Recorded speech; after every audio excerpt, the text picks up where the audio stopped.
Welcome everybody. I'm Lyle Goldstein. I am in the helping out in the China Initiative, and really thrilled to welcome everybody here. I know this is an extremely busy time of year, students and faculty, so thanks for taking the time out. I myself am just back from East Asia, where I was for 3 weeks, so forgive me if I'm just a little bit jet lagged.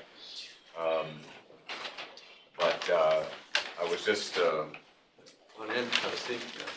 Also say hello to the, we are broadcasting this on the YouTube channel live, so that's great that we can have an audience that goes beyond the room. But as I was in Taipei at the National Palace Museum, first visit there, it really is probably the most extraordinary collection of Chinese antiquities. But you come in and one of the first amazing pieces that you see is this incredible scroll that stretches across the room, and of course it's about 1,500 years old, going back to the Tang Dynasty, and this was a collaborative project among an Indian and Chinese monk to, translate some of these critical sutras from the Buddhist religion. So you can see that this is a remarkable the remarkable influence and long-lasting importance of Indian and Chinese interaction. So now Brown, of course, we have one of the most outstanding South Asia centers in the country. So no surprise that we're putting a focus on this issue. And I can remember when I worked at Naval War College for a long time, I would come up here occasionally to hear important lectures, including by Ambassador Rao, who gave several lectures on that critical topic about a decade ago. But so this will be the first of 3 lectures on this subject. The next one is a virtual one on Thursday morning with a specialist from Fudan University in Shanghai, and then we'll follow up a week or so after that with the final lecture in the series with a Brookings scholar. But today I'm very thrilled to welcome our own Arvind Subramanian, who is a senior fellow here at Watson. He previously was professor at Ashoka University. He was visiting lecturer at Harvard and also senior fellow at the Peterson Institute for International Economics. He was chief economic advisor to the government of India from 2014 to 2018, and named by Foreign Policy as one of the top 100 global thinkers, which doesn't surprise me at all. I first became acquainted with his work when I read his incredible book, Eclipse, and really changed a lot of my thinking about China and about the Chinese economy. And I think a lot of what he discussed there in that fine book has been borne out since it was written. That's my impression. Anyway, so thrilled to have you, Arvind, and we'll love to have lots of very dynamic Q&A after Professor Subramanian speaks for 25 or 30 minutes. Great. Great. Thanks very much, Lyle, for the kind introduction. I just want to begin by saying that I know nothing about security and foreign policy and stuff like that. And so there are really important aspects of the India-China relationship, maybe even the more important ones, that I will only peripherally touch upon because I shouldn't presume any expertise on that. I focus instead more on the broader picture, focusing more on the economic and trade dimensions of the relationship and how they're playing out in fairly, I think, important ways. I mean, even 5 years ago, if you said, what do you think of the India-China economic and trade relationship? I mean, on my list of, things to think about, that would have been, high up there. But I do think things have changed in a way that make this a kind of really important, in a way that things have evolved in such a manner as to make this a really interesting and rich subject for discussion. So let me just, I'm just going to kind of go through the evolution of what's happened in the last, say 5 to 10 years, mm, and then we can have Q&A. So I think you have to begin this relationship by, the famous Bismarck quote. Bismarck said about the US that it had this very favorable geography surrounded on two sides with weak neighbors and two sides with fish. So India is kind of exactly the opposite, right? It has fish on three sides, but it has two, difficult neighbors on two sides. So I think that contiguity sets, in a sense, the one strategic dimension of the relationship. And if you think about it, obviously the border is a big part. There was a war in 1962. We've had a renewal of resumption of skirmishes / whatever light exchanges since 2020. There's been the whole Tibet and Dalai Lama question hanging over. And in some ways, a kind of an issue that people don't talk about enough, but I do think it's looming in the future, is the fact that China is kind of the upstream state to India. And so as global warming happens, as water becomes more scarce, as China continues building dams on the other side, I think this water dimension, which I will not touch upon after I say this, but it is something that I think people have been worrying about and thinking about on the Indian side for some time. So those kind of are the kind of broader issues that I think people need to think about. Then, of course, in 2020, we've had these resumption of whatever minor skirmishes, warfare, and in a sense, it's really changed the Indian situation, because India, whereas it was previously in a kind of one and a half front strategic, thought strategically as a one and a half front situation, now it's in a two front situation as far as the military and defense expenditures go. And therefore, the strains it's going to place on India's defense expenditures, both quality and quantity, are going to, that's changed significantly after 2020, and how India is going to manage that, especially with the pressures on its budget, with the fact that defense, India spends much more on personnel than on equipment. It finds it difficult to procure equipment. So a series of kind of layered problems that India has, that 2020 has really brought to the fore. On the trade and economic dimension, 5 years ago, India was a bit like the United States in its trade relationship with the US, with one difference. The commonality was that India was as obsessed with the trade deficit with China as the US has been, always, because the Indian trade deficit with China is pretty big, $50 billion, rising, always been high. But the difference with the US, of course, is that the pattern of the relationship was also kind of unfavorable. It was kind of the periphery core relationship where India not only does it have a huge trade deficit, but it exports commodities and imports, finished goods. So it's like, we're kind of you're doing the value-added, sophisticated stuff, and we're supplying you. And that was always in the background, a bit of a thorn in the flesh of the relationship, but nothing seriously that happened. After, of course, 2020, India has imposed a series of restrictions on trade. It's banned TikTok, for example, sensitive equipment. I think China is not allowed to bid for a whole bunch of equipment.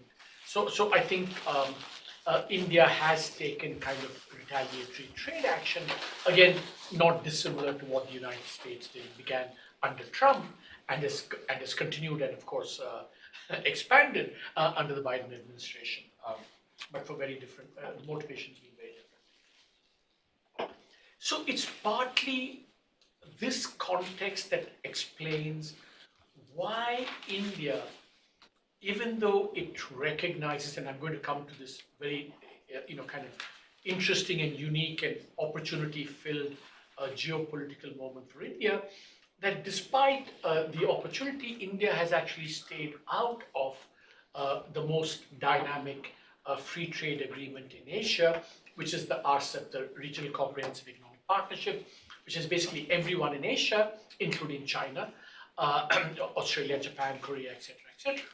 And India was offered had the chance twice to join this, but I think has stayed out. And I think the explanation is, essentially because it's partly strategic because China is part of that, but it's also trade and economic related because, in a sense, India joining RCEP would be like India having a free trade agreement with China. And given this, the bilateral trade relationship, given the sense that, China, does industrial policy, all these things, that it would be a kind of unfair trade relationship to India's disadvantage, and therefore India stayed out of RCEP with some significant costs that we can talk about. So then we had kind of 2 or 3 big developments on the globalization front. First, we had the global financial crisis, and of course, China becoming uncompetitive in many of the low-skilled sectors. So China was kind of vacating space for countries like India and Vietnam, Bangladesh to take advantage of. India was not able to take advantage of that first wave of opportunity that came India's way. Then, of course, COVID happened, and COVID was a globalization shock that differentially favored India and kind of disfavored China in the following sense that, in any case after the global financial crisis, global trade was not quite decoupling, but the hyper-globalization had stalled. And with COVID, had a great impact on manufacturing trade because, of course, but it didn't really adversely affect services trade.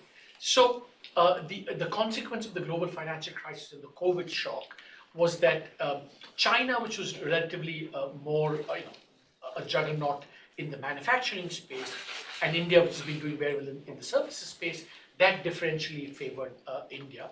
And India's, I think, capitalizing on that. India's IT services are, taking advantage of the global boom in IT services. Then, of course, we had this third big globalization shock related to geopolitics. The Russian invasion of Ukraine, US-China rivalry, and therefore the pressure on foreign capital, especially US capital and foreign capital more broadly, to diversify away from China. Of course, aided by US policy of friendshoring, industrial policy, etc.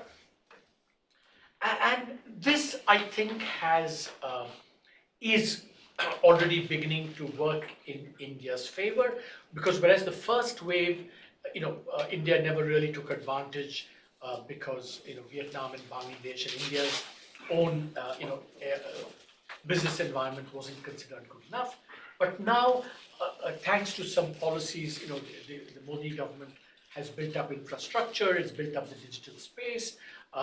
It's taking action to, and of course, it's providing a lot of subsidies. So a combination of all these, plus this geopolitical move, which has pushed capital away from China, is beginning to redound to India's benefit.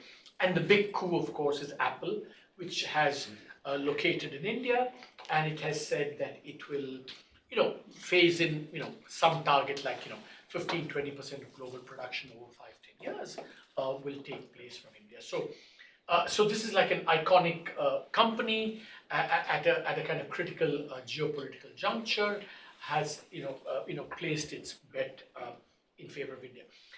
The irony and the dilemma for India, of course, is that Apple coming in, Apple cannot just produce in India because it needs a lot of Chinese suppliers for its production. So I think part of the delicate negotiation has been that India will have to allow some of these Chinese components producers either to come to India or to import from China. So that kind of raises its own tricky, India having actually taken action against China after 2020 and thereafter is having to reconsider some of that in order to attract, Apple. So, but in a sense, this is, because, the meta background to this, of course, is that India has never been able to really do manufacturing on the scale of China has. India missed the manufacturing boat, 30 years ago. It's been trying to catch up, not very successfully. But there is a sense that a combination of, very aggressive subsidization, plus, a building up of infrastructure, which has improved considerably. The digital infrastructure, India has also done a terrific job. Plus this push away, geopolitical push, has created a configuration that creates a real opportunity for India to become a base for, to kind of try and rehabilitate some of the manufacturing that India was never able to do. So I think in that sense, this is a kind of big moment for India for its whole trade and development strategy, and the geopolitical and China thing has been, is a big factor which could have material impact on India's, trajectory for attracting FDI, doing manufacturing going forward. A couple other interesting things, of course, is that, and this others will speak to better than I will, but the whole,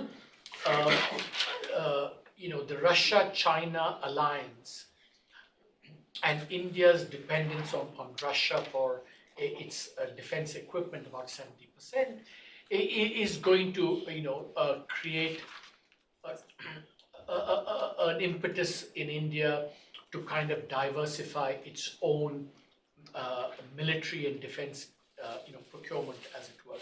Apart from indigenizing and building domestic capability, whatever foreign sourcing that it does, the reliance on Russia, I think, India will start to seriously think about diversifying away in favor of, Western suppliers, Israel, France, US. So IndoWest Trade, even if, India is not going to be part of any alliance, security alliance, there will be this natural, I think, tendency to increase economic and trading relationship on the defense side with the West, and of course it could be any of these. A minor development, India's, president of the G20, and India has been reasonably active on some of these multilateral issues, which, in the past India was not very active in. So, for example, in the whole, how should the world resolve developing country debt? There was a common framework, and India has very much come down on the side of favoring these multilateral approaches, which China was kind of reluctant to embrace. I think during the spring meeting some progress has been made, but the kind of multilateral framework was basically that all bilateral creditors needed to take a haircut, but not the multilateral creditors, because that's how the multilateral system works. China was reluctant to do that, but I think recently, it's over the last week, there has been some progress with China being more willing to, consider, contributing to these things and not wanting the multilaterals also to take a haircut as a precondition for these arrangements. And India, because India it also has a direct role in Sri Lanka, because India is also credit to Sri Lanka. But I think it was taking a more sort of principled position on the G20 front, so it's an opportunity. So I think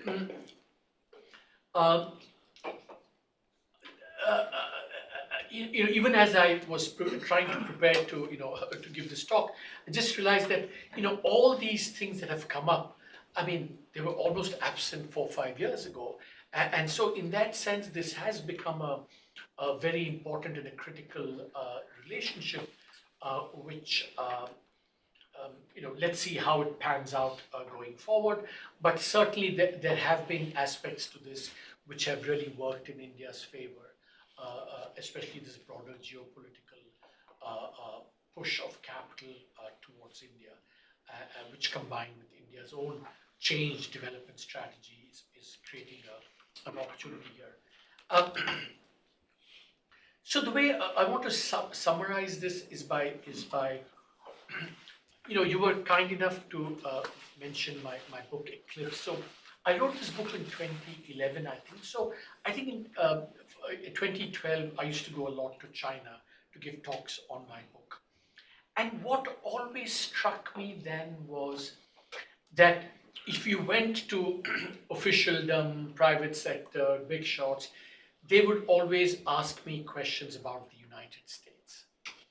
How are they doing, whatever, because that was their perspective. But when I went to universities and spoke to the younger generation, their interest was in me as an Indian and what was happening in India, etc., etc. So at one stage, I used to think of India looming in the Chinese consciousness in this meta sense that if India could pull off a reasonable development success, it would really call into question the Chinese model. The Chinese model being that you get economic success, but you have to kind of pay a price, and that freedoms, etc., etc.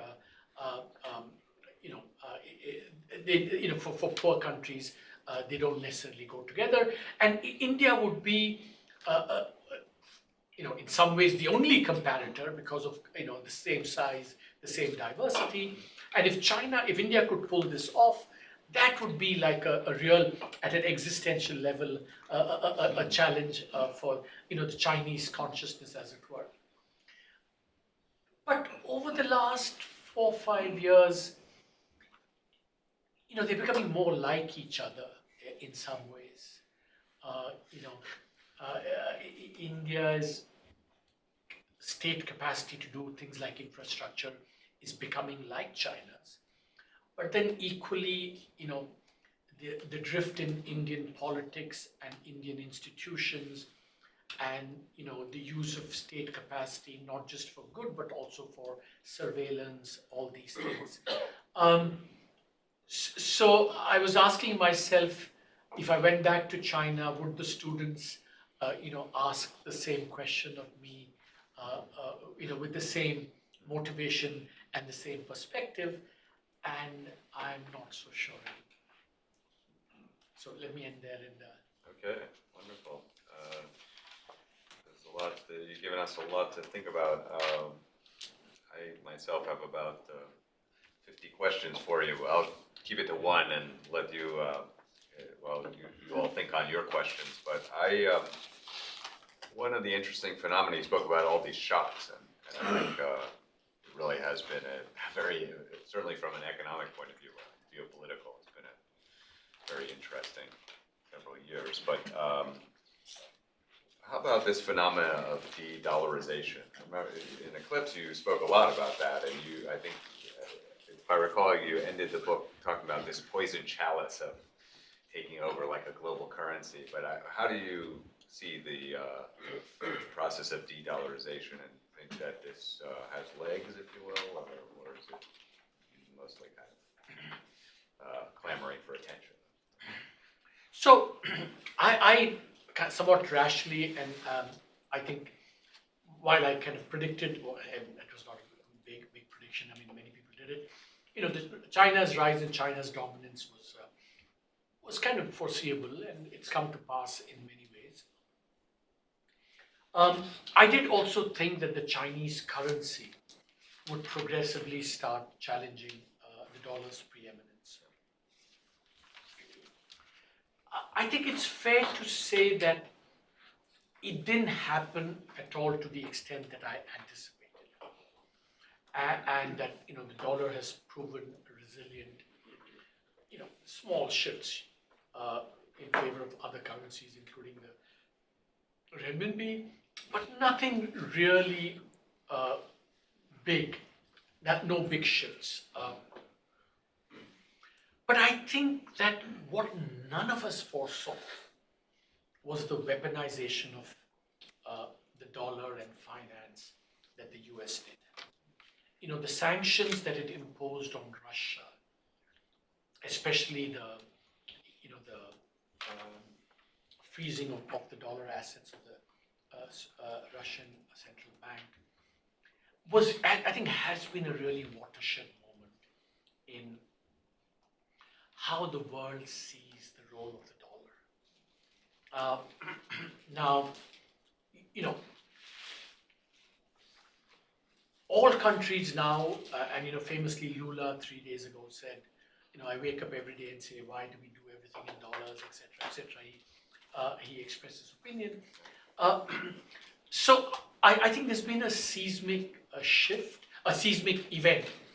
The problem is, the problem with what went wrong, or where I think I misdiagnosed this was when I said that the renminbi would challenge the dollar. We all kind of assumed that broadly the Deng progression would continue, which meant, among other things, that China would open itself to foreign capital progressively, which is a precondition for the renminbi to become an international currency. But especially after 2015, 2015, there was a kind of mini crisis in China. China clamped down with capital controls even further, and therefore, the necessary prerequisite for the Chinese currency to be an international currency, by definition, an international currency means you want foreigners using your currency, but then you should give access to foreigners of your currency, and you can't do that if you impose capital controls or are very tight on capital, on the inflow of capital especially. China under Xi has gone back on that, and so all these things that we see between the Saudis and the Chinese and the Indians and so on, I think don't fundamentally alter the fact that the renminbi cannot challenge the dollar unless China becomes more open. That's just a precondition. You can't have that. Quite apart from the fact that the Chinese financial system is less resilient than it was 10 years ago because the whole real estate thing. So the dollar renminbi thing, Chinese actions have certainly not facilitated the rise of the renminbi, but equally American actions are creating discomfort with the role of the dollar because of what's happened. So I think both parties are trying hard to not promote their currencies in any fundamental sense. So it's going to be kind of going to tread water as we go along. But the US thing is quite a seismic event. I think the world no longer sees the US as incapable of being untrustworthy when it comes to financial matters and matters related to the dollar. Okay, well, let me open it up. Yes, sir, in the back.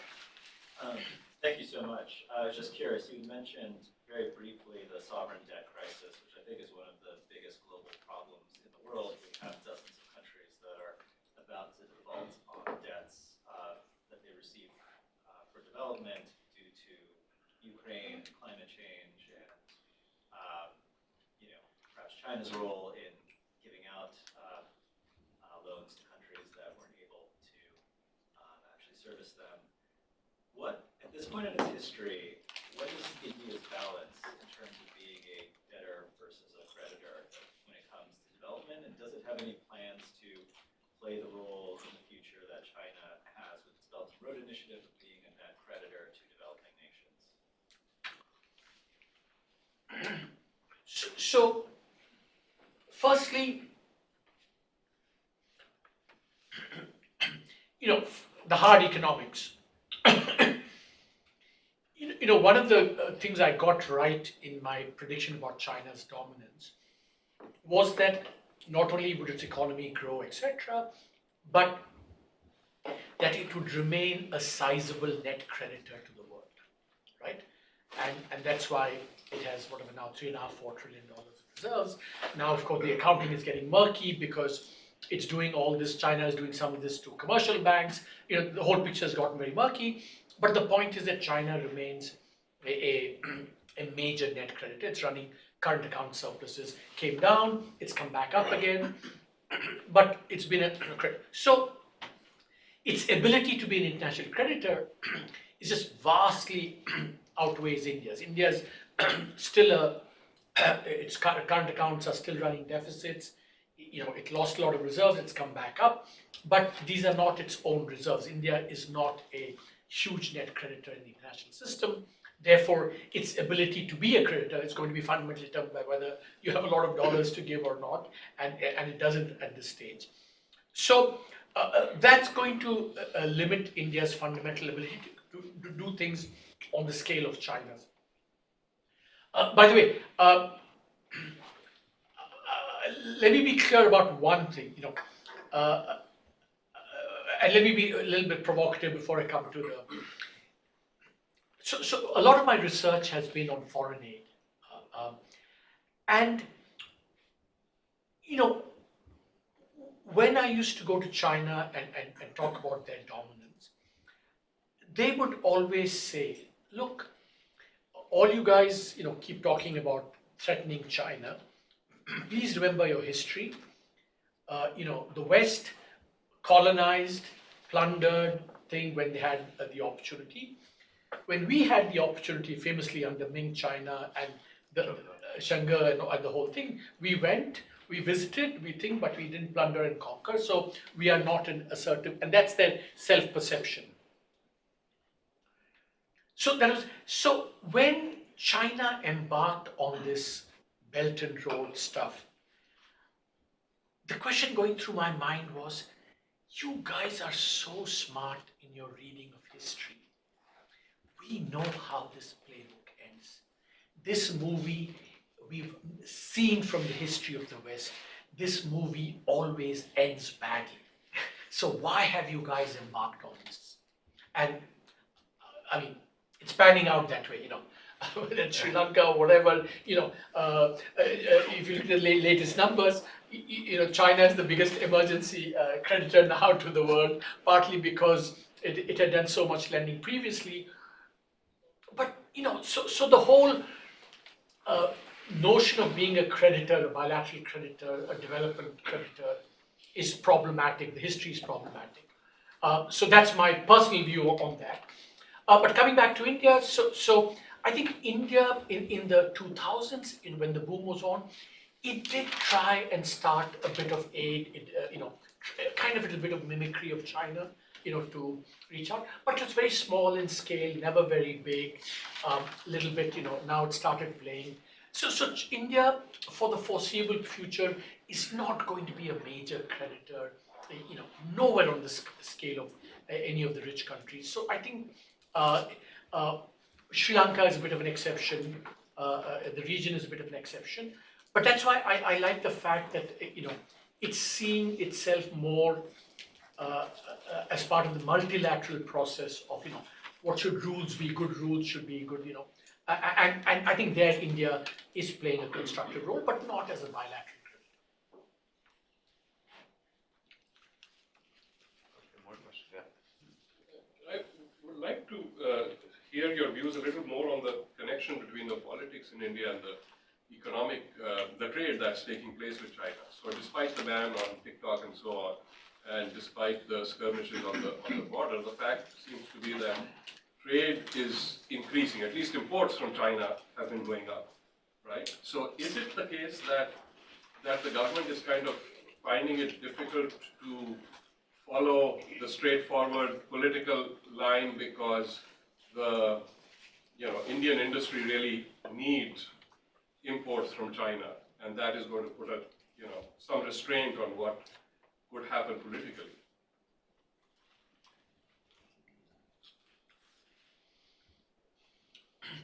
that's partly why even after 2020 and these things, India chose its targets for sanctions very carefully. TikTok, it didn't do a Trump, for example, against China, partly for the reason that you said. We just import too many, low cost imports. We do need from China, and it affects Indian industry's competitiveness. But as I said, with the Apple thing, it's actually going to make it even more difficult, right? So that's why it's going to be a.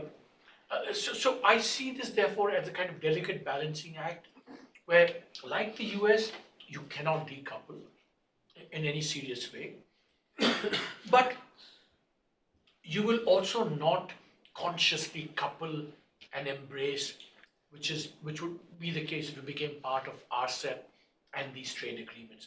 So it's kind of a delicate balance between you cannot decouple, but you cannot. Just as at the border, India can neither escalate nor withdraw. It's the same. It's the same kind of dynamic on trade as well.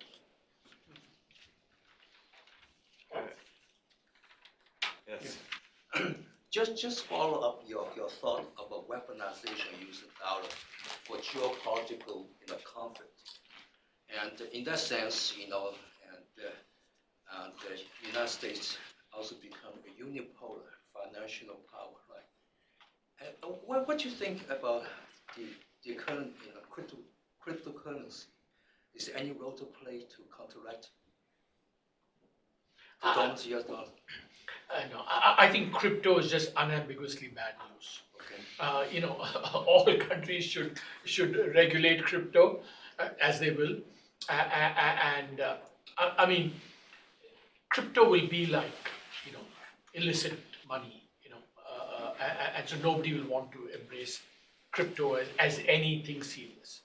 And after what's happened even in the US with the Silicon Valley Bank and stuff like that, I think crypto has finally been shown to be what it really is.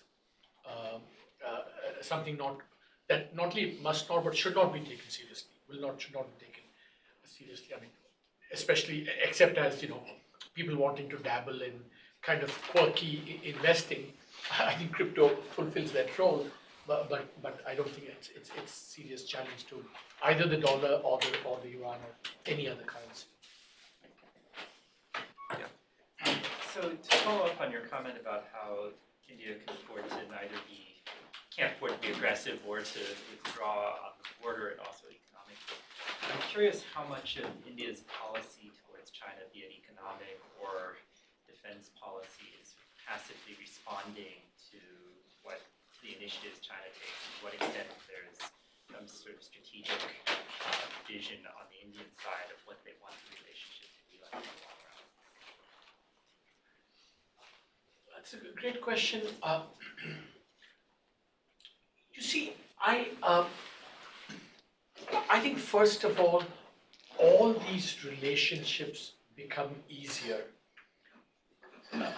if your economy is doing well. So I think the biggest strategic decision that all countries make, including India, is that you really have to have a powerful economy growing 7-8%, and now it's a real opportunity because China is slowing down. China will slow down in the medium term. India's prospects are better in the medium term, and therefore that's going to be, as someone said, 8 to 10% growth is always the best security in strategic policy, right? So I think that's but I do think that India is being forced into thinking strategically about both the security and the economic dimension. Yes, in part because of events outside, but that's how the world happens always. But I do think that sense of a strategic thing is coming. Even as you can see from the choices that India is making on many of these things, including the Quad, the security thing with the US. I do think there is some underlying thinking going on, and I think people often think that you've not thought strategically unless you've entered into an alliance or unless you've committed one way or the other, and that's just not right. I mean, a deep strategic thing could say you've got to, manage many, juggle many balls, and that's what I think India is doing, and I think it's doing it, reasonably well. But I think the best way to do it would, of course, just make sure that the economy does well and takes advantage of these new opportunities that are arising. I really enjoyed that talk. Thank you. I'm a humanist, so I'm thinking, following that question, the vision for the future. I'm wondering, because implicitly I think there is this antagonistic opposition underlying the talk, and perhaps underlying most, the current conventional understanding of the relationship between China and India. I'm just wondering, what's the condition, do you think, that is necessary and needed in order for China and India to work together? So it's a great question, and it's something that you will recall that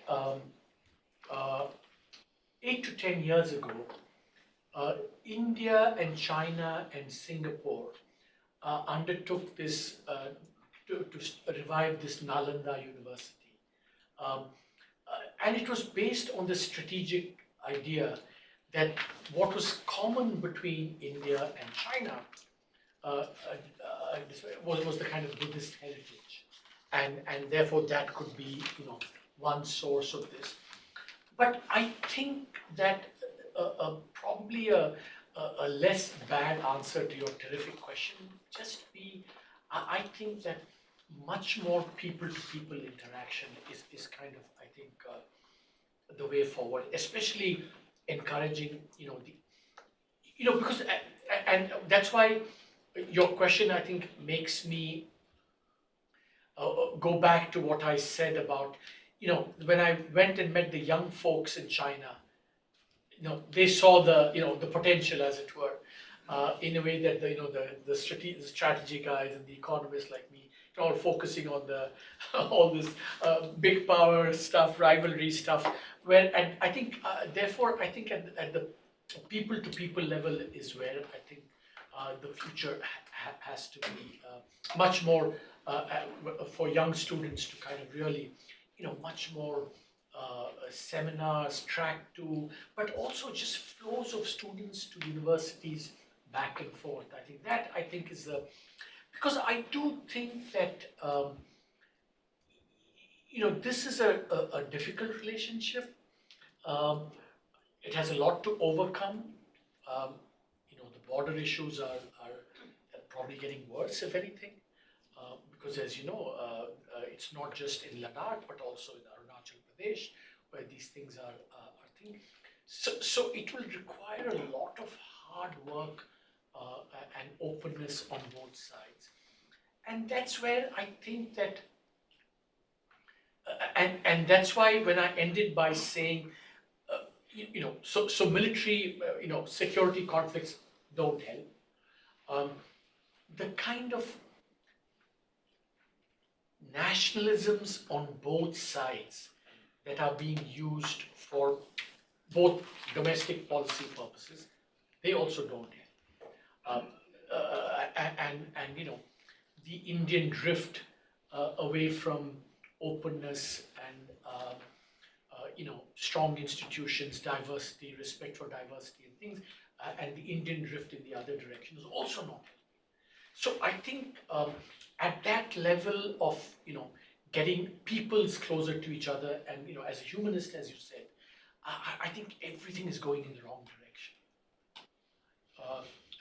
and I think one has to worry about that. Sorry, you did mention about the Indian state becoming more like the Chinese state. Could you just elaborate more on it? Like, are you referring specifically to the efficiency of Indian state improving over time? So I didn't understand what I was cryptic deliberately, but I meant it in three dimensions, right? One is the efficiency of building infrastructure, building roads. China has been unique in history in doing that. And in the last 20-25 years, India has capability to build infrastructure. And now on the digital, in fact, to do digital at a global, at the frontier, technological frontier, is very much state capacity in India. So that's the first similarity. The second similarity relates to that is that, the use of technology to do these things to improve state capacity is a double-edged thing. I.e., you can use the same capacity, technology for surveillance, whatever, and I think both are, on that path. At different, where exactly how much they're doing this, but you can see that both states see the potential of this for monitoring, surveillance, etc., etc. The other is I meant more the drift, political drift in India towards less openness, centralization, institutional weakening, what were traditionally India's strengths, which is what provoked that question on the part of the Chinese youngsters, 10 years ago. That is, and there it's becoming, China is becoming more aggressive, China is becoming more of a surveillance state, nationalisms are being bumped up to, for those, and I think there are similar things happening in India. That's the sense in which I think the drift is. Sorry. Thank you so much, Professor. This has been very educational. This is a very huge question. What would it take for India to become the next factory of the world? Well, I guess the positives I know are, the U.S.-China conflict, and also India surpassed China in population for sure. I think in March something, and also I guess lower average income, so maybe cheaper labor than China. But what are some negatives? What are some challenges for India to become the next China in terms of manufacturing, low-cost manufacturing, I guess? So there, I would kind of reverse your question actually, because for the last 30-40 years, India has not been able to do manufacturing at all. So in that sense, India has been a very unique development model, which unlike all of East Asia, has not been able to use manufacturing and low-skill manufacturing to become a development powerhouse, a manufacturing powerhouse. The most likely scenario is that India will probably not be able to do that at any significant scale, because that bus has, that train has left. It left long ago, and that India will try and do more services and IT stuff as its kind of development ladder, and as it's doing very well in that. I think that was what I think we took for granted until 3 years ago, that India's model was going to be very different. I think that what is new is, given geopolitics, given all of this, can India at least reclaim some manufacturing? It's not going to be on the scale of Korea, Taiwan, Singapore, Vietnam, Bangladesh, China at all, because that's gone. But can at least reclaim some manufacturing. So that's, I think, the question. It's not the question of can India become a manufacturing powerhouse. I think that question is, I think, that's kind of gone. And therefore the question is, what does India need to do to even reclaim some of this manufacturing? And I think there the answer is some of the things that India is doing. Connectivity is improving significantly. India infrastructure is being built up. I think that, but India is still not a place where investors, especially foreign investors, feel completely comfortable, because the policy environment keeps changing. For every Apple that has done well in India, there have been other foreign companies that have been hurt. and have left India, for example. There have been regulatory changes. And remember that India is also now pursuing a policy of favoring national champions. So what if the national champions come in conflict with your foreign investors? Is a question that foreign investors are asking themselves. So even the policy environment is not totally reassuring to foreign investors at this stage.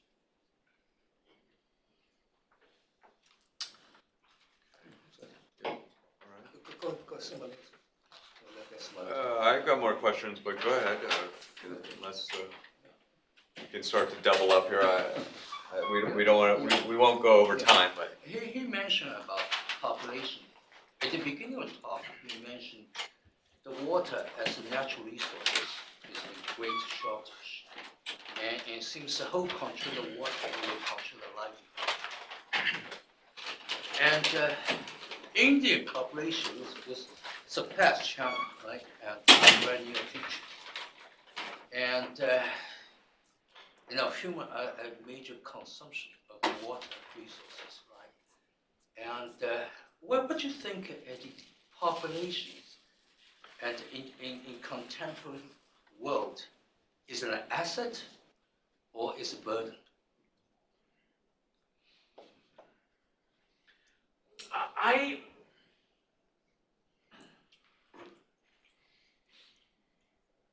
I think this is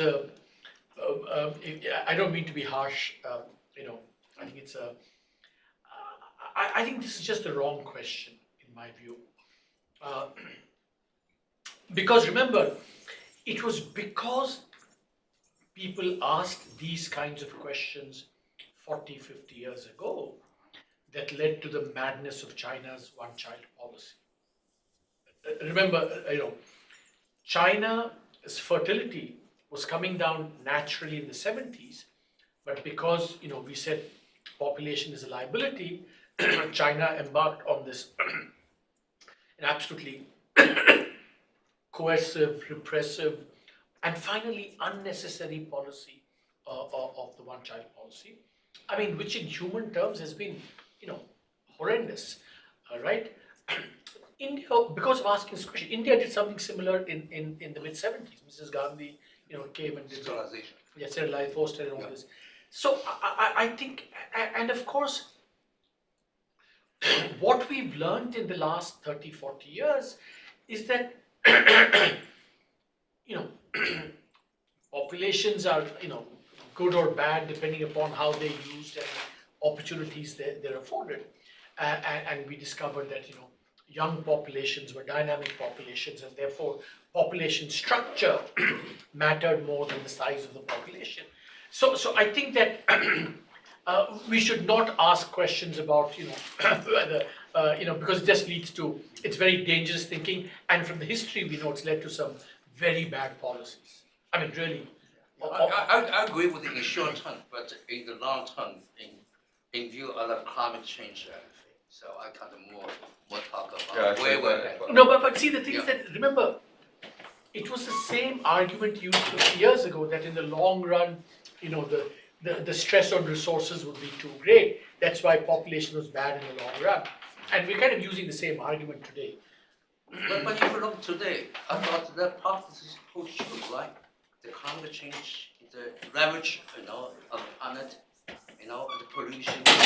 See, but my other response to you would be that look at the way fertility has evolved in the world. Fertility reductions have been much more dramatic than anything we ever anticipated, and that's happening even in sub-Saharan Africa, where people thought, populations go dramatically. In the latest Economist you read, fertility is dropping even dramatically. So these things are, self-correcting to some extent. And to the extent they're not, I don't think we should do anything by way of what we've done in the past to rectify some of these things. Maybe I can here's the last question, which is related, because I think if I'm not mistaken, you've done some writing about, climate change and the impact of these economic trends. So, Can you offer some thoughts, though, on, understanding China's and India's trajectory? They are the biggest players in emissions. What is the outlook, and is it as grim as some of the other things you've discussed? See, I think on this, I do work a little bit on this. I mean, last year, which country added the most by way of both renewable and fossil fuel is China. It's doing both, and it's a cutting edge on. And to be fair to China, I mean, the decline in, the increased competitiveness of solar is a large part because China subsidized, had this industrial policy which brought down photovoltaic and solar panels. So China has provided a huge public good to the world. I think therefore on renewables, I think both countries are, and I know this is about India and the Indian Prime Minister, I think they're both very committed to the renewable agenda. Maybe for slightly different reasons. I think China sees this very much as part of those technologies of the future that it has to be on top of, and I think to some extent. And I think India has very ambitious renewable targets. I think it's very serious about, the Indian government is very serious about meeting them. You said, I think quite provocatively, you said that cooperation really isn't necessary in some ways. Yeah. Because I don't think cooperation is going to happen.